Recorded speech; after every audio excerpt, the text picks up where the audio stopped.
O título dessa mensagem é Seja um ou morra tentando. Nós somos um. Seja um ou morra tentando. Amém, querido? Porque se eu for perguntar para você, fique à vontade. Se eu for perguntar para você o porquê da cruz, sabe, queridos, é necessário pregar uma mensagem que fale de cruz. É óbvio pregar uma mensagem que fale de cruz. Mas eu preciso deixar claro que a cruz, ela não é um plano B. A cruz não é um plano B. A cruz faz parte do projeto original de Deus. Amém? Deus, ele é onisciente. E as pessoas geralmente consideram o onisciente somente em relação a o que está acontecendo no momento, mas o onisciente, ele é em relação ao passado, ao presente e ao futuro. Quando nós temos um microfone omnidirecional, nós temos um microfone que ele é capaz de captar o som de diversos lados. E Deus, a sua onisciência, ela é também uma presciência. É um Deus que sabe o que você vai fazer amanhã. Isso é diferente de predestinação. E Deus, ao criar o ser humano, ele sabia que o ser humano erraria e mesmo assim decidiu criá-lo. Ele sabia que se ele criasse um ser humano com liberdade, esse ser humano livre pecaria.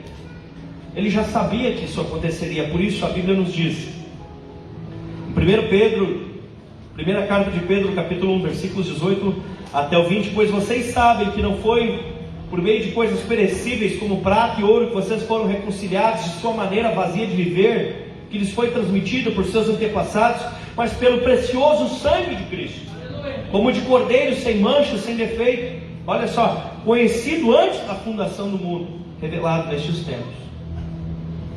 Jesus já se apresentou como o sacrifício que nos salvaria antes de criar o tempo e o espaço. Isso é demais. Amém? Amém. E quando eu te pergunto para que cruz, você pode me responder alguma coisa? Para que cruz? Para que Jesus precisava? Pode responder, não é pegadinha. Para que cruz? Vamos lá. Para que cruz? Para que você precisava de Jesus na cruz? Me diga, meu irmão. Para ser salvo? Para ser salvo, salvação, o que mais? Perdoar pecados. Achei que essa estava demorando essa. Tudo isso é verdade. Vai para o céu, né? Para Nova Jerusalém.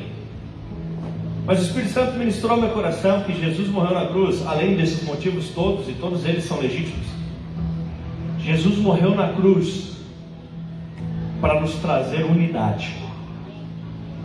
Jesus morreu na cruz para nos trazer unidade. E a primeira coisa em relação a isso é quando Deus cria o Adão. É interessante que o nome de Adão é o nome próprio e o nome da humanidade. Adão significa humanidade, Adam. Ele pega daquele pó e sopra.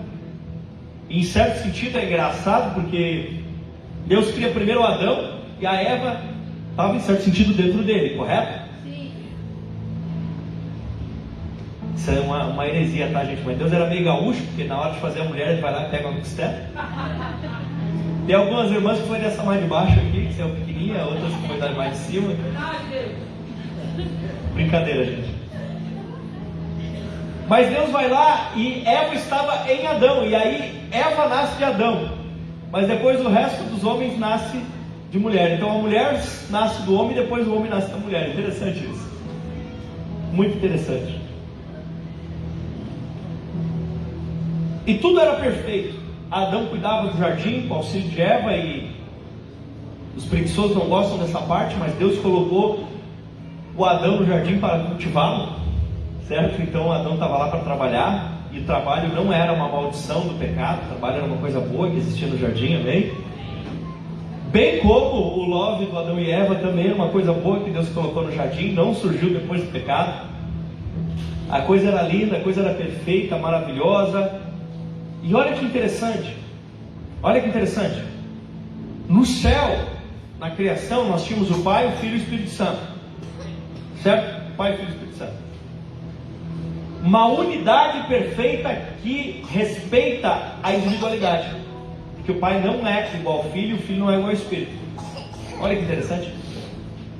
E na terra nós tínhamos Adão, Eva e os futuros filhos. Você entende que Deus cria a sua imagem na terra. O Pai, o Filho e o Espírito Santo. Adão, Eva, seus filhos. O Pai, o Filho e o Espírito Santo vivendo em perfeita unidade. Adão, Eva e os filhos vivendo em perfeita unidade. Deus pega o modelo do céu, aplica a semelhança na terra. E qual era a ideia de Deus? Que então Adão e Eva enchessem a terra de seres que resplandecessem a glória de Deus. Que toda a criação, ao ver a humanidade enchendo a terra, visse que eram seres que refletiam a glória de Deus. Olha que maravilha, que paraíso perfeito. Que coisa sensacional. Havia unidade entre Adão e Eva e entre a humanidade de Deus. Tudo perfeito, tudo certo, tudo ok. Eles sequer percebiam que estavam nus, porque não havia nenhuma divisão entre o Adão e a Eva. Eles tinham uma completa transparência um diante do outro em todos os sentidos. Não existia corrupção humana. Eles eram um, embora não fossem iguais. Quando a gente liga um equipamento desse, que tem esse ar, usa 3 positivos que são, de certa forma, iguais, mas são diferentes. Se você duvida, gira o motor ao contrário com os 3 fios dentro da língua, você vai ver. Eles não dão um choque ao mesmo tempo. Eu descobri isso quando era criança. Não faça isso em casa. Eles são um, mas são diferentes. Eles são iguais, mas são diferentes. Interessante isso. E o Pai, o Filho e o Espírito Santo são assim. E Adão e Eva eram assim. E o nosso corpo é assim. Nosso corpo é um, onde o nariz e o pé são parte do mesmo corpo. E às vezes o nariz não gosta muito do cheiro do pé, mas sem o pé ele vai para onde? E às vezes o pé não pode achar o nariz meio metido, mas sem o nariz ele morre asfixiado, porque são diferentes, mas são um, e um depende do outro. Você está entendendo? Então unidade não é ser igual, é ser um. E isso é diferente.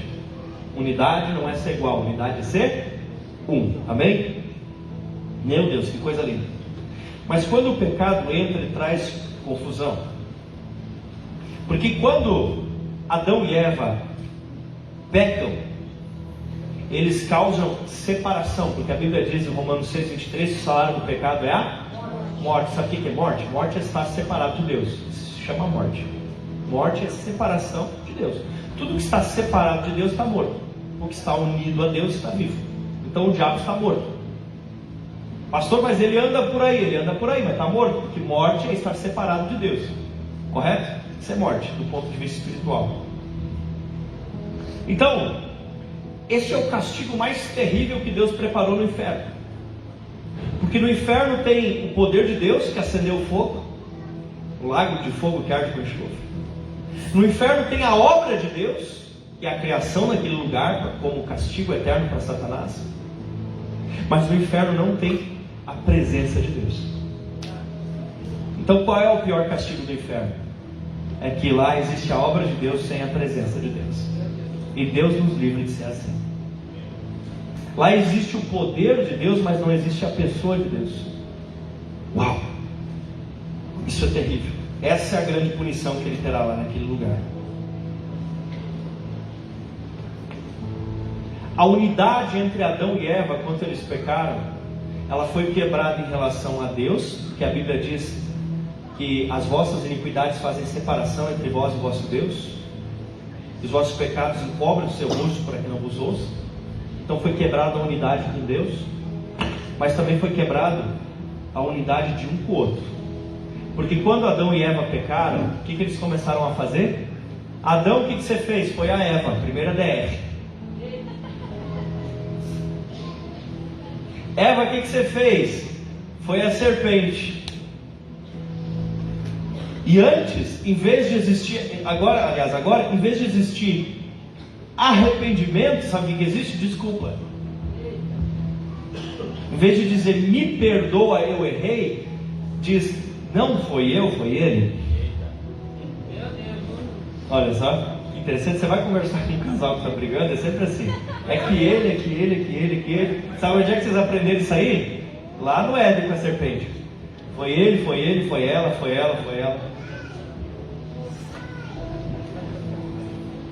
Porque quando o pecado entrou, ele trouxe quebra de unidade. Primeiro entre a humanidade e Deus, e depois entre a humanidade e ela mesma. Nesse caso, entre os casais. Meu Deus. Você sabe o que significa o diabo? O diabo é o que desune. O diabo é o que divide. O diabo é o que separa. Então, casais, hashtag fica a dica. O diabo é o que separa, pegou? O diabo é o que desune. Meu Deus.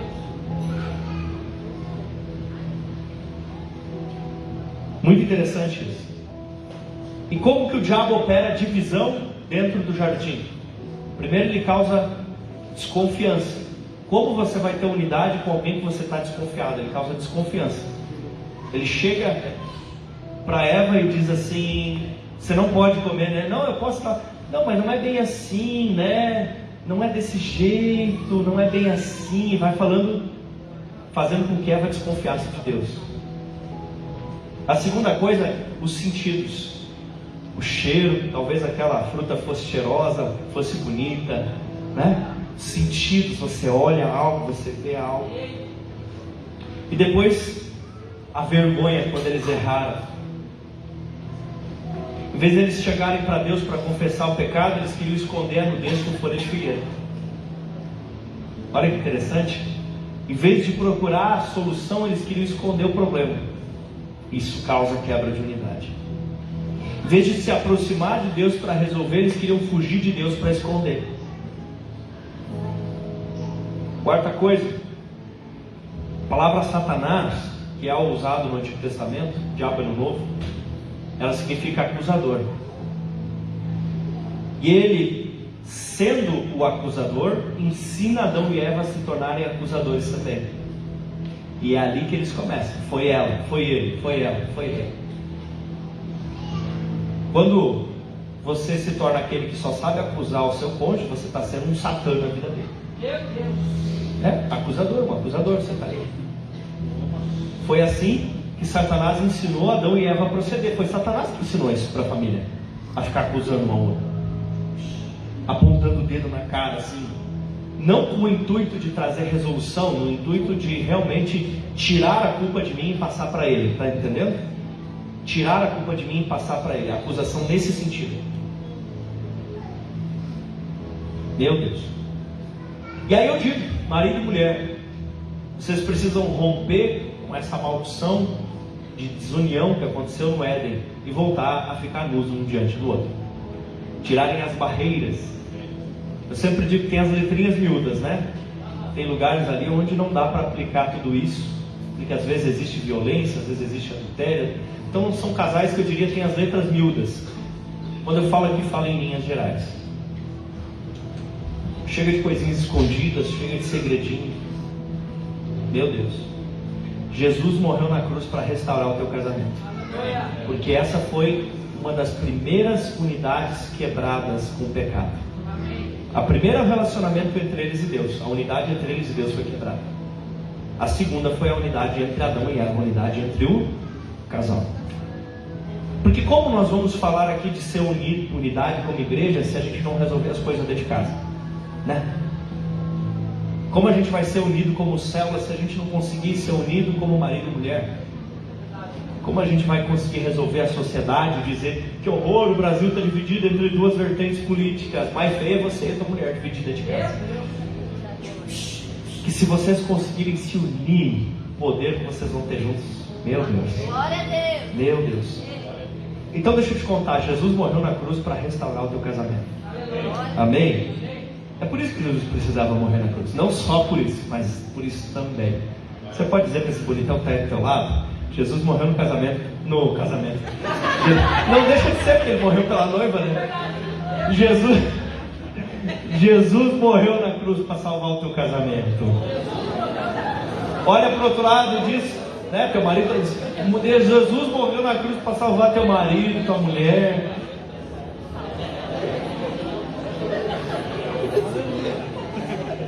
Então valorize isso. E se Jesus morreu para salvar o teu casamento, talvez você tenha que morrer também, no sentido de abrir mão de vontades, abrir mão de pensamentos, abrir mão de muita coisa. A Bíblia diz em Gênesis 3:21, o Senhor Deus fez roupas de pele, com elas vestiu Adão e a sua mulher. No dia que eles ficaram desunidos, então Deus faz um prelúdio do sacrifício de Jesus na cruz, porque Ele mata um animal, Ele sacrifica um animal para fazer roupa para eles, para mostrar que o que podia realmente perdoar a eles não era uma desculpa, mas era um perdão de alguém morrendo no lugar do pecado deles e restaurando a unidade. E Deus faz o chamado próprio Evangelho de Gênesis 3:15, naquele momento, dizendo assim, Gênesis 3:15, porém inimizade entre você e a mulher, entre a sua descendência e o descendente dela, este lhe ferirá a cabeça e você lhe ferirá o calcanhar. Primeira menção na Bíblia do Messias que viria. Meu Deus do céu. Jesus veio para restaurar a família, porque a família estava no Éden, e a família é projeto original de Deus. Teu casamento precisa voltar a ser o jardim do Éden. Sabia o que significa o jardim do Éden? O jardim das delícias. Teu casamento precisa voltar a ser o jardim das delícias. Aleluia. Mas além de restaurar a unidade entre você e a sua mulher, você e o seu marido, Jesus morreu na cruz, óbvio, para salvar você, meu irmão. Aleluia, dá glória a Deus. Jesus morreu na cruz para salvar você, meu irmão.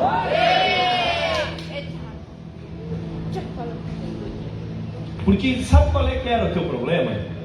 Unidade com Deus. Esse era o teu problema. E a vida sem Deus é o inferno, porque inferno está separado de Deus. A Bíblia nos diz, Colossenses capítulo 1, a partir do versículo 20. Olha que interessante. Olha o que Jesus fez na cruz por nós. Olha por que precisava Jesus morrer na cruz. Por meio dele, reconciliar-se. O que é reconciliar-se? É trazer de volta a unidade que foi perdida. Reconciliar-se consigo todas as coisas, tanto as que estão na terra como as que estão no céu, estabelecendo paz pelo sangue derramado na cruz. Só pode existir reconciliação entre você e Deus porque o sangue fez paz entre você e Deus. Antes estávamos o quê? Separados de Deus. Separados. Então Jesus morreu na cruz para resolver o problema de separação. Separados de Deus em suas mentes, inimigos por causa do procedimento. Está falando, nós estávamos separados de Deus e pensávamos do jeito errado e agíamos do jeito errado. Mas agora Ele os o quê? Reconciliou pelo seu corpo físico de Cristo mediante a morte. Como que Jesus reconciliou? Morrendo na cruz por você, para apresentá-los diante dele santos e inculpáveis, livres de qualquer acusação. Aleluia.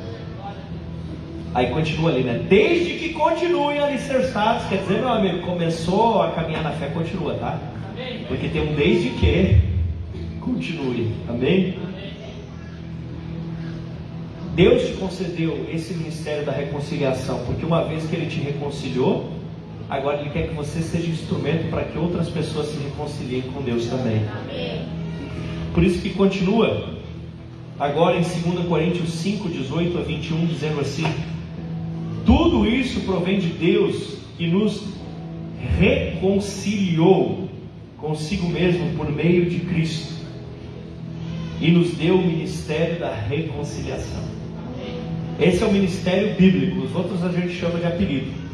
A gente diz ministério disso, daquilo, tudo é apelido. Ministério mesmo é o ministério da reconciliação, amém? Reconciliação. Nós somos chamados a pegar pessoas que estão separadas de Deus e trazê-las de volta à unidade com Deus, porque foi pela unidade que Jesus morreu na cruz. Ou seja, que Deus em Cristo estava reconciliando consigo o mundo, não lançando em conta o pecado dos homens, e nos confiou a mensagem da reconciliação. Portanto, somos embaixadores de Cristo, como se Cristo estivesse fazendo por meio de nós o seu apelo: reconciliem-se com Deus. Nós somos uma mensagem para o mundo: reconciliem-se com Deus. Deus tornou o pecado por nós aquele que não tinha pecado, para que nele nos tornássemos justiça de Deus. Jesus morreu na cruz para que você fosse um com Deus. Você pode dar glória a Deus por isso? Jesus morreu na cruz para que você fosse um com Deus. Então, Jesus não tinha pecado nenhum, E o salário do pecado é a morte. Então eles pegam e fincam uma coroa de espinhos sobre a cabeça de Jesus. Eles colocam uma coroa de espinhos com espinhos que tinham, era maior que esse, tá? Espinhos que tinham, alguns dizem até 15 centímetros. Eles cravam. Você sabe que a cabeça é muito irrigada, especialmente as nossas de careca. A cabeça ela é muito irrigada, e quando arranha, perfura, aquilo é uma sangueira. Eles chicoteiam Jesus com chicotes que tinham, alguns dizem, pontas de metais, pontas de ossos, e arrancam pedaços da carne de Jesus. Para você ter uma ideia, o Jim Caviezel, quando fez o filme A Paixão de Cristo em 2004, uma das chicotadas acertou ele, e fez um ferimento de 35 centímetros, que ele ficou muito doente e demorou para sarar. Uma chicotada acertou ele por engano durante as gravações do filme A Paixão de Cristo. Agora você imagina Jesus. E não bastasse isso, eles colocaram sobre ele uma capa, o deixaram um pouco, a capa gruda, eles arrancam de novo e sangram de novo. Aí depois eles mandam carregar, eles esbofeteiam, eles gospem nele. Me diz uma coisa, como Jesus não morreu antes? Já no jardim do Getsemane, antes de ser capturado, ele já estava suando, chorando sangue. Quantos litros de sangue Jesus perdeu? Olha, meu amigo, eu posso estar enganado, mas para mim, podia sair todo o sangue de Jesus, ele não ia morrer. Ele não tinha pecado. Pastor, então como Jesus morreu? Jesus morreu porque naquele instante, aqui diz, está escrito, acabei de ler, Deus pegou aquele que não tinha pecado e transformou ele no pecado. No pecado. Ele não tinha pecado, mas naquele instante, não confunda, eu vou usar uma expressão, naquele momento ele se tornou a encarnação do pecado. O pecado em forma de carne, o pecado em forma de ser humano. E o que acontece com o pecador? Fica separado de Deus. Então você vê Jesus tendo seu maior terror na cruz, naquele instante, que ele diz: Deus meu, por que me desamparaste? Naquele instante, Jesus sofre algo que jamais ele tinha sentido. Ele está separado do Pai e do Espírito Santo. Naquele instante, Jesus perdeu a unidade divina. Por quê? Porque ele vem restaurar a tua unidade com o divino. Amém. Porque o Pai e o Espírito Santo não podiam ter unidade com o pecado. Então naquele momento ele olha e diz: por que você me abandonou, Pai? Jesus estava abandonado naquele instante. Você está entendendo isso? Aquela foi o tormento. Primeiro Jesus sente na cruz o castigo de Deus. A ira de Deus quanto ao pecado derramado sobre Jesus. Está escrito em Isaías 53. O castigo que nos traz a paz estava sobre ele. O castigo de Deus precisava manifestar a sua justiça e punir os teus pecados. Você acha que os teus pecados podiam ficar sem punição? Não, Deus é justo. As tuas mentiras precisavam ser castigadas. Os teus adultérios precisavam ser castigados. Os teus furtos precisavam ser castigados. Os teus palavrões precisavam ser castigados. Você precisava ser punido por Deus. Porque Deus é justo. E tudo que você fez de errado, você merecia castigo. Então o que Deus faz? Ele pega esse teu pecado. Pensou no teu pecado aí, lembrou dele? Deus pega esse pecado aí que você lembrou agora e coloca em cima de Jesus lá na cruz e castiga Jesus. Essa é a dor que Jesus sentiu na cruz. A dor do castigo de tudo de errado que você já fez. Ah, você deu um tapa na própria mãe, que coisa terrível, você merece ser castigado. Mas se você se arrepender e chorar diante de Jesus hoje, deixa eu te contar, Jesus já apanhou de Deus por você ter feito esse pecado horrível. Você está entendendo? Meu Deus. Tudo que você fez de errado na vida, Jesus apanhou de Deus na cruz por tua culpa. Todas as coisas erradas, o castigo de todos os ladrões, corruptos, assassinos. Quando Moisés matou um homem, quando Paulo foi condizente com a morte de Estevão, antes de se converter a Cristo, o castigo do assassinato o castigo que Moisés, o assassino, merecia? Como que Moisés pôde ser o santo de Deus? Como que Moisés pôde receber os mandamentos? Como que Moisés pôde ver o calcanhar de Deus? Como que Moisés pôde subir na montanha? Porque o assassino Moisés recebeu o castigo em Cristo na cruz. E Deus castiga Jesus pelo homem que Moisés matou, pelo pecado de Moisés. Estou falando do Moisés, mas podia ser o pecado do Sidney, do Dudu, do Gustavo, do Anjo. Teu pecado. Deus castiga Jesus naquela cruz. E depois de castigá-lo, separa-se dele. Separa-se, castiga, castiga e separa-se. Jesus está abandonado e castigado. E agora, ele está com o teu pecado sobre ele. O que acontece? Ele então entrega seu espírito. Ele morre, porque ele escolheu carregar o teu pecado. Por isso ele entrega. Ele escolheu entregar a sua vida por ti. Por isso que hoje, quando Jesus olha para ti, eu brinco, né? Eu digo, Deus olha para ti assim, ó, pelo meio da mão furada de Cristo. Porque ele olha para ti e não te vê mais como um pecador condenado. Ele te vê como um santo. Porque não faz mais sentido agora te castigar pelos teus pecados, porque ele já castigou uma vez em Jesus. Faz sentido ele dar uma tunda em ti se ele já deu em Jesus? Pelo mesmo erro? Faz sentido? Isso não é que nem imposto em alguns países que tem por aí, né? Que cobra 2 vezes. Se ele já castigou o teu pecado em Jesus, por que ele vai querer castigar teu pecado de novo? Mas por que as pessoas sofrem carregando peso? Porque não entregam o peso naquele que já carregou. Elas ficam segurando aquela culpa, elas ficam aceitando aquela acusação, elas não se arrependem.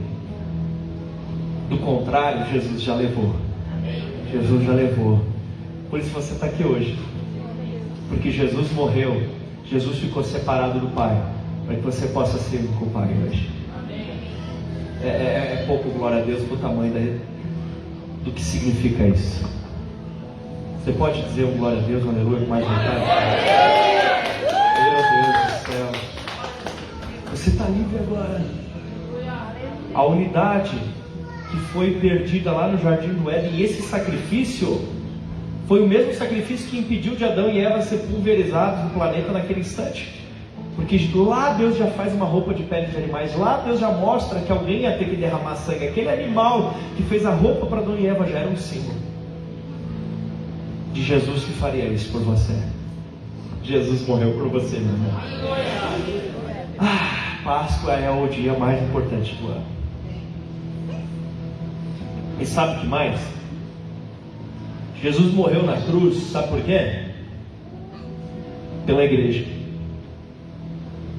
Porque nós falamos da unidade de Adão com Eva, de você com a sua esposa, com o seu marido. Nós falamos da unidade de você e Deus, que Jesus morreu naquela cruz para resolver o problema da tua separação e fazer a reconciliação, ok? Inclusive, se você nunca entregou a vida para Jesus, entrega hoje, pelo amor de Deus. E para de ficar com medo de ir para o inferno, para de ficar com medo de Deus. Aceita que Jesus morreu na cruz por você. Como diz a galera por aí, aceita que dói menos.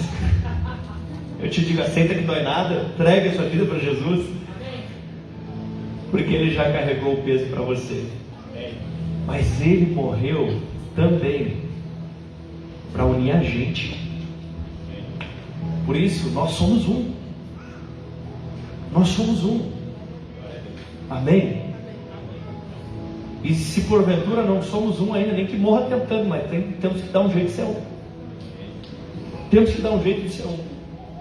Como assim? Quer ver? Jesus acreditou que valia a pena morrer para fundar a igreja. Então, se precisar, vale a pena a gente morrer também para mantê-la viva. Glória a Deus.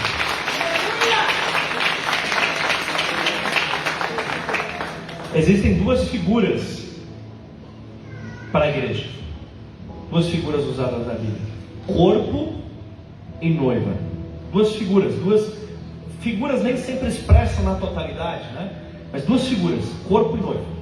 A igreja é o corpo de Cristo, num tipo de ilustração. A igreja é a noiva de Cristo, no outro tipo de ilustração. Você não pode cruzar necessariamente uma ilustração com a outra, né? Mas numa ilustração ele apresenta a igreja como o corpo de Cristo, Jesus a cabeça desse corpo. Na outra apresenta a igreja como a noiva de Cristo, certo? Ok. Escuta, pensa na noiva. Jesus não tem casa. Pegou? Jesus não fica. Jesus tem uma noiva. E o seu compromisso e a sua intimidade é para a noiva. Pastor, não estou entendendo. A noiva é a igreja. Se você quer ter intimidade com Cristo, relacionamento com Cristo, conhecê-lo na profundidade, seja a noiva, seja a igreja. Não, mas dá para buscar Jesus lá no meu cantinho. Olha, meu irmão, dá para ser o amigo. Mas para ser a noiva, tem que ser igreja. Pegou? E quando você fica falando mal da igreja, você está falando mal da noiva. E quando começa nos papinhos assim, igreja não presta, igreja é tudo igual, igreja não tem jeito, igreja não sei o quê, você está falando da noiva. Nós homens erramos, mas a igreja como um todo é a noiva de Cristo, precisa ser respeitada. Amém? O que mais? O corpo. Jesus sustenta o corpo. Jesus provê o corpo. Mas se tem uma parte do corpo que não tem unidade com o corpo, essa parte se chama tumor. E se não muda, precisa ser removido. Triste, né?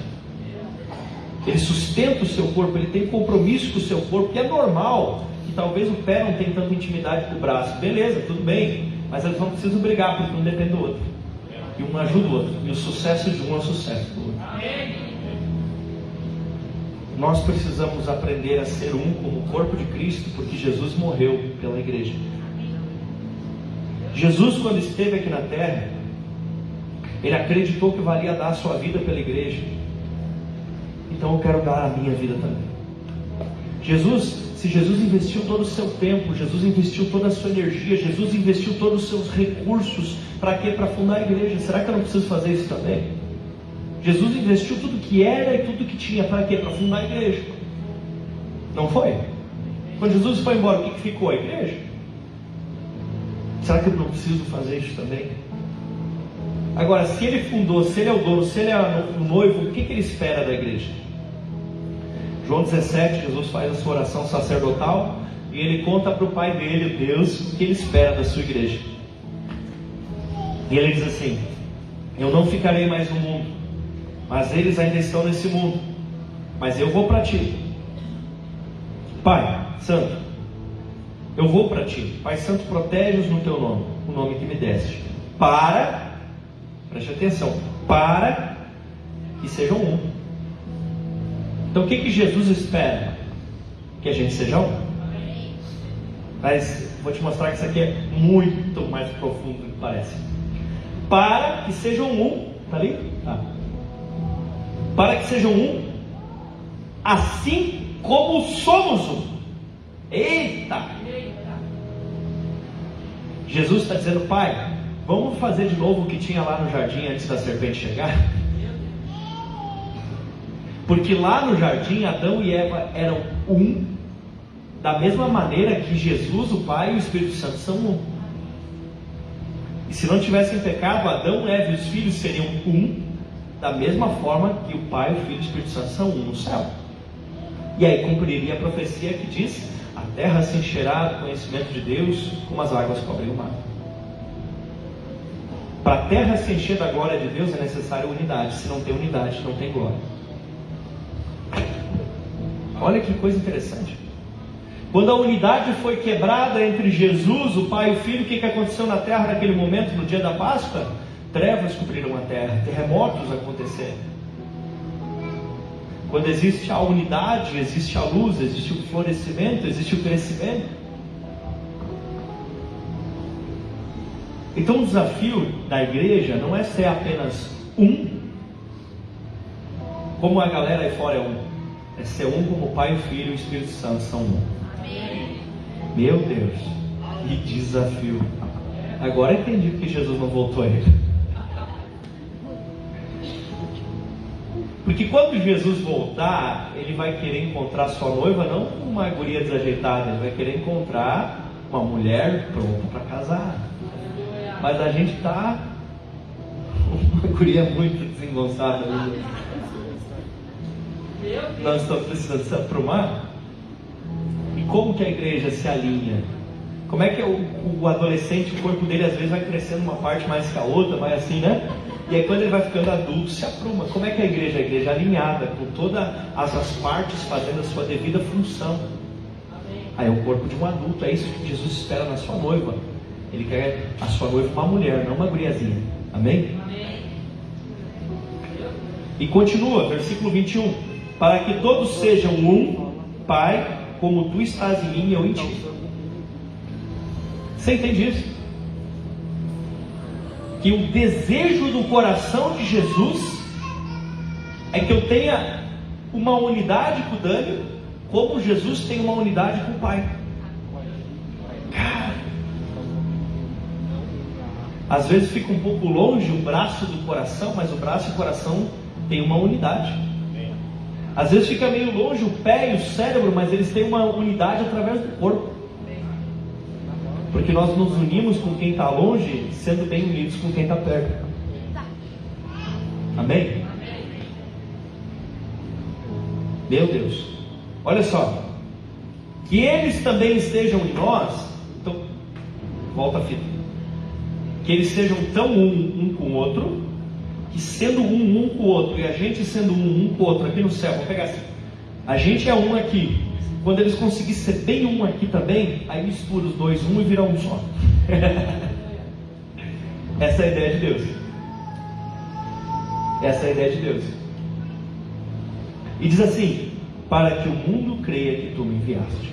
Quando acontece a grande colheita mundial, quando acontece o grande evangelismo global, quando nós nos tornamos um, e sendo um entre nós, nos tornamos um com Deus.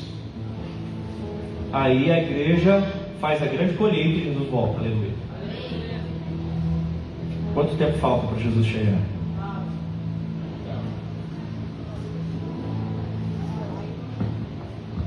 Olha só. Quando nós não conseguimos ser um, algo diabólico está acontecendo. Como assim, pastor, algo diabólico está acontecendo? Lembra que eu falei que o diabo é o que divide, o que separa?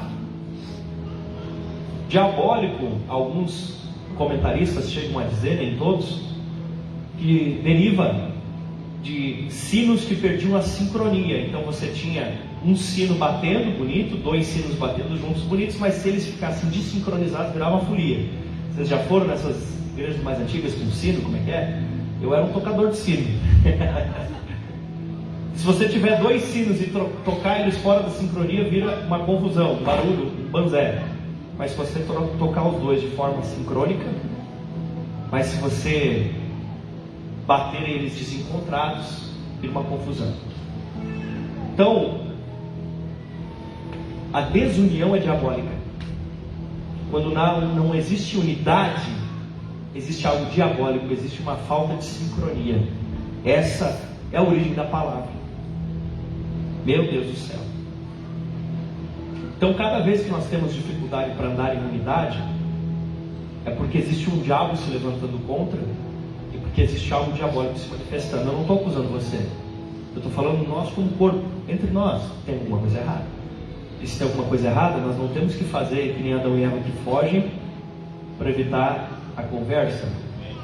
Nós temos que ir para perto de Deus para resolver a situação, e para perto um do outro para cumprir o ministério da reconciliação. Amém? Para que haja mesa, para que haja diálogo, para que haja transparência, para que haja cura, pelo amor de Deus. Se eu fiz alguma coisa errada contigo, por favor, vem falar comigo para a gente resolver isso. Se eu te ofendi, se eu te machuquei, se eu estou fazendo algo errado, me ajuda. Talvez eu não vi. Quem sabe essa é a situação do irmão que está do teu lado. Talvez você está de cara com ele. Não, eu vou sentar nessa fileira, ele vai sentar naquela. Eu vou sentar na frente, vai sentar atrás. Quem sabe ele não sabe ainda que te ofendeu. Você pode dar uma oportunidade para ele resolver isso. Vocês trocar uma ideia, para chegar no consenso. Meu Deus.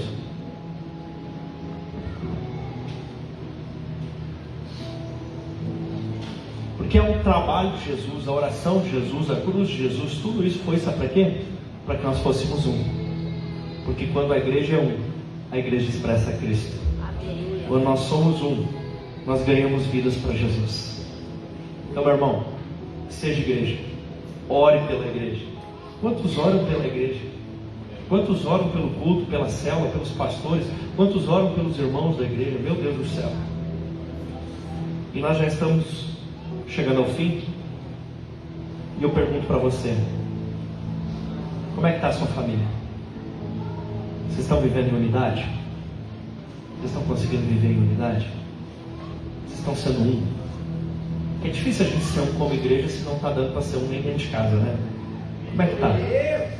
Como é que está em casa? Está conseguindo ser um em casa? E você? Você está conseguindo andar em unidade com Deus? Você está conectado com Deus?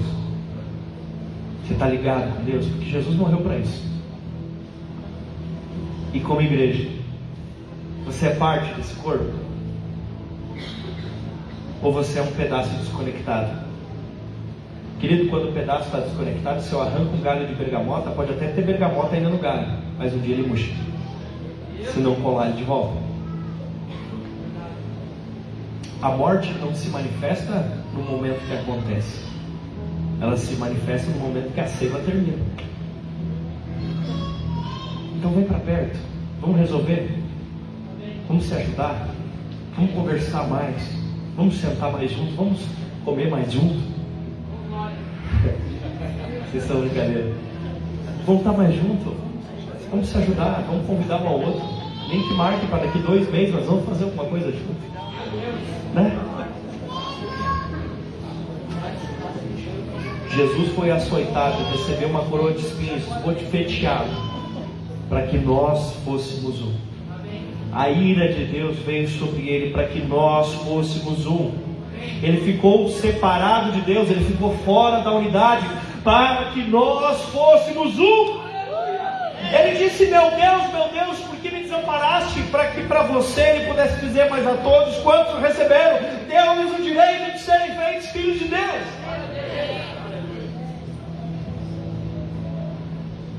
Tudo isso para quê?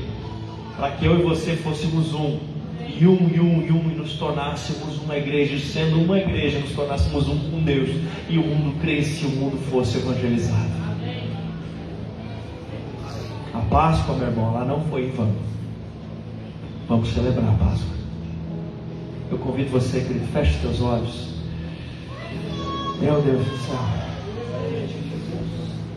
Oh, Espírito Santo de Deus. Ministra o nosso coração. Nós teremos uma expressão artística logo a seguir. Enquanto essa expressão vai acontecendo, eu queria que você refletisse nas palavras que você ouviu. Eu queria que você refletisse nessa pregação que você escutou, porque em seguida nós teremos a ceia do Senhor. Enquanto você vai sendo ministrado por essa canção, pela pregação que você ouviu, você pudesse começar a preparar o seu coração para a ceia do Senhor.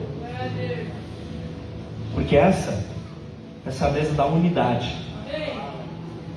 Essa é a mesa de quem entende que Jesus morreu na cruz para que nós fôssemos um.